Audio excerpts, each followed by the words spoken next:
पश्चिम बंगाल की राजनीति में एक बार फिर चुनावी बिगुल बज चुका है। राज्य अपनी 18वीं विधानसभा चुनने के लिए तैयार है और यकीन मानिए ये सिर्फ एक चुनाव नहीं बल्कि बंगाल के आने वाले कल का फैसला है। तो चलिए इस चुनावी दंगल के हर एक पहलू को करीब से समझते हैं। तो आखिर ये पूरी लड़ाई है किस लिए? जवाब है ये नंबर 294।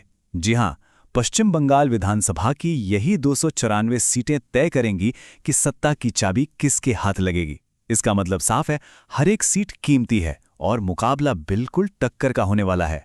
तो आगे बढ़ते हैं और बात करते हैं चुनाव की घोषणा की। भारत के निर्वाचन आयोग ने तारीखों का ऐलान कर दिया है और बस इसी के साथ चुनावी उल्टी गिनती भी शुरू हो चुकी है।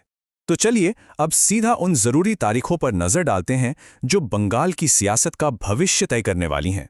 तो ये रहा पूरा शेड्यूल। देखिए, मतदान जो है वो 2 फेज में होगा।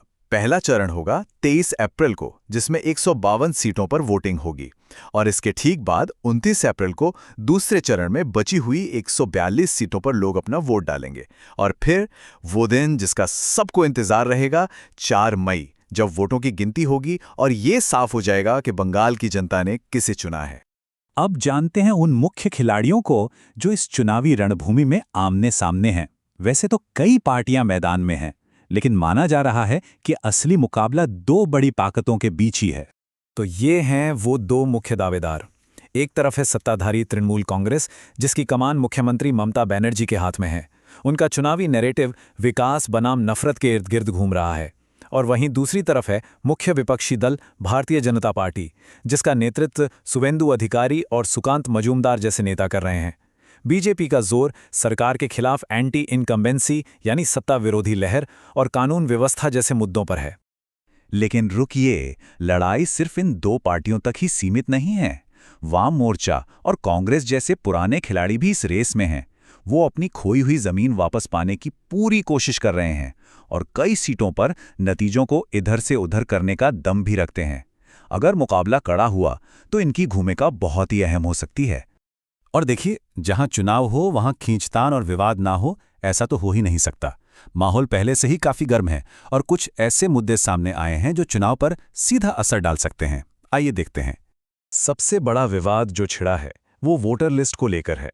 मुख्यमंत्री ममता बनर्जी ने हाल ही में एक धरना दिया जिसमें उन्होंने आरोप लगाया कि वोटर लिस्ट को अपडेट करने की प्रक्रिया में यानी स्पेशल इंटेंसिव रिवीजन के दौरान लाखों लोगों के नाम गलत तरीके से हटा दिए गए हैं। ये एक बहुत ही गंभीर आरोप है क्योंकि इसका सीधा असर लाखों लोगों के वोट देने के अधिकार पर पड़ सकता है। वहीं दूसरी तरफ पलटवार भी जोरों पर है। हाल ही में मालदा में जो चुनावी हिंसा हुई, उसके बाद बीजेपी ने सीधा तृणमूल कांग्रेस पर निशाना साधा है। बीजेपी का कहना है कि ये हिंसा एक सुनियोजित साजिश का नतीजा थी।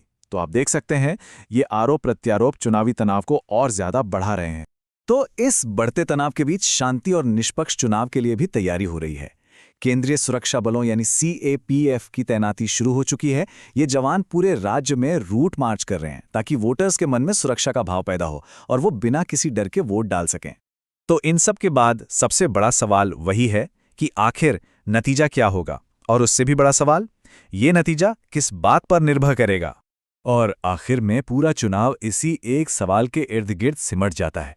क्या बंगाल की जनता तृणमूल कांग्रेस के विकास बनाम नफरत के नारे पर भरोसा जताएगी या फिर वो बीजेपी की सत्ता विरोधी लहर और बदलाव की बात के साथ जाएगी?